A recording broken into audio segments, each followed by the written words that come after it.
Today we're going to reflect on one of the most charismatic protagonists in anime, Yuji Itadori. There are spoilers for the anime, but not for the manga. Let's go. The great hero of the series carries the greatest villain within himself. Not in the sense that Itadori is a bad person, but rather that Sukuna, theoretically the strongest curse in the series, is inside Itadori. Itadori is another protagonist who talks a lot about the sense of empathy and sacrifice for others. But in his case, it's a little different. It's not exactly assertive empathy. Is there such a thing as bad empathy? Yes, when it is excessive.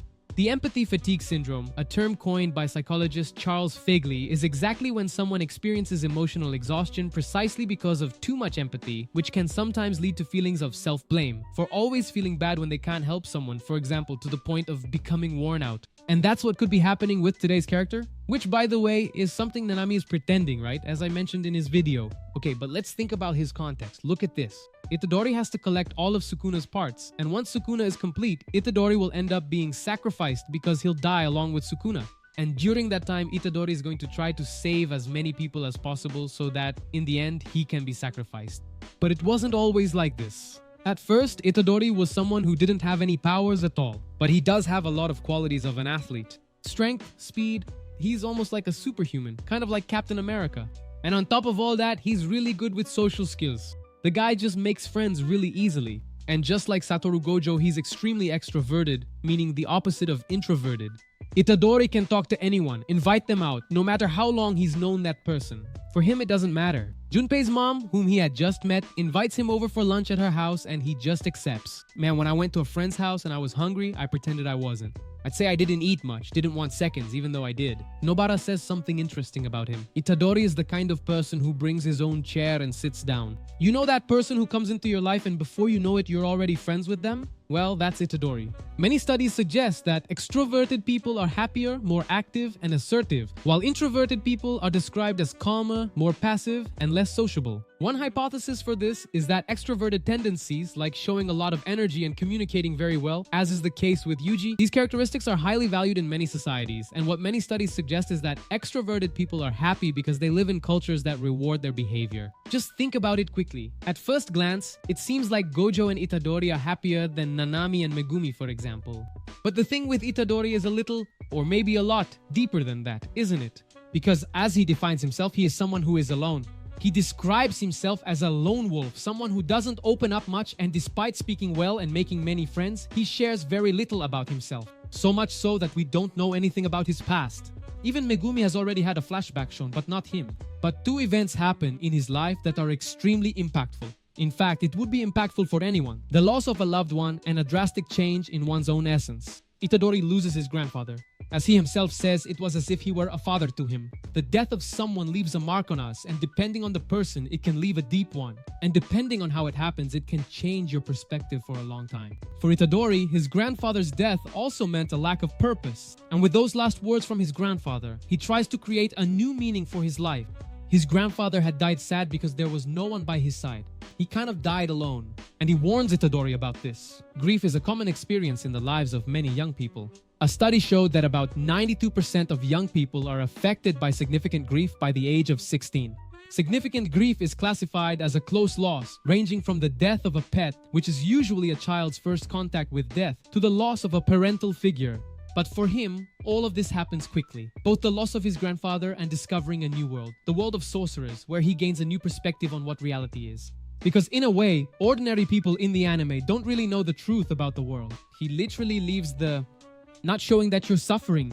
People usually hide their emotions for various reasons. At times, we do it for social reasons like I don't want to seem weak or no one will understand me anyway. Thoughts like these. The benefits of hiding negative emotions or pretending to have positive ones may be based on the assumption that people who express more negative emotions are seen as less pleasant, less friendly, and less popular than those who hide these emotions or pretend to feel positive ones. Psychologist Richard and Gross conducted 2 studies investigating the effects of suppressing emotions on cognitive functioning. People who tend to keep their thoughts repressed and their feelings bottled up or blocked are more likely to develop health problems such as emotional exhaustion, low immunity, and depression. Itadori kind of gives off the impression of someone who's happy that everything is fine, but deep down it seems like that's not the case.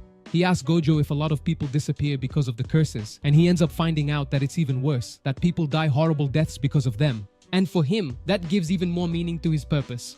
More than that, in his mind, it becomes an obligation. This sense of protection he has surprises Nanami, so much so that Nanami looks at Itadori and thinks, it's always others first. But his development process is quite broad because he starts blaming himself a lot for everyone he can't save. He thinks, I'm the only one, the main key to sealing Sukuna. And at the same time that this gave him a greater sense of purpose in his choices, after all, now he doesn't have to choose, he already has a fixed purpose. This also gave him a huge sense of responsibility, and he ended up developing this feeling of guilt. People with major depressive disorder are more likely to experience moral emotions related to self-blame. And yes, cheerful people who appear to be happy can in fact be suffering from depression. That's not the case with Itadori. There's a term called smiling depression. A person shows joy and happiness at a certain moment, but then returns to their original state. Smiling depression is listed in the DSM-5 as another specified depressive disorder. It's a form of atypical depression. It would be someone who is in a depressive state but appears to be happy.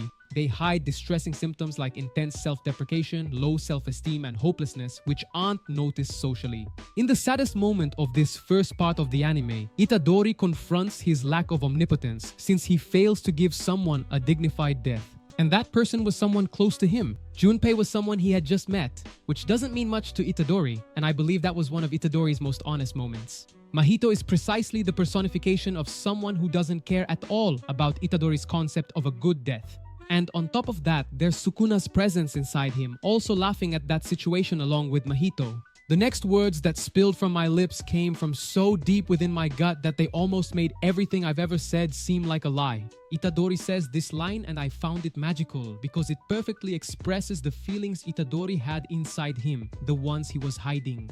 And one of those feelings was anger. The psychologist Jerry Deffenbacher says that anger is the combination of a trigger event, in Itadori's case, the death of his friend by a curse, as well as individual characteristics, meaning certain traits that make people more likely to experience anger, such as low frustration, tolerance, and also when people are tired, anxious, or already previously stressed.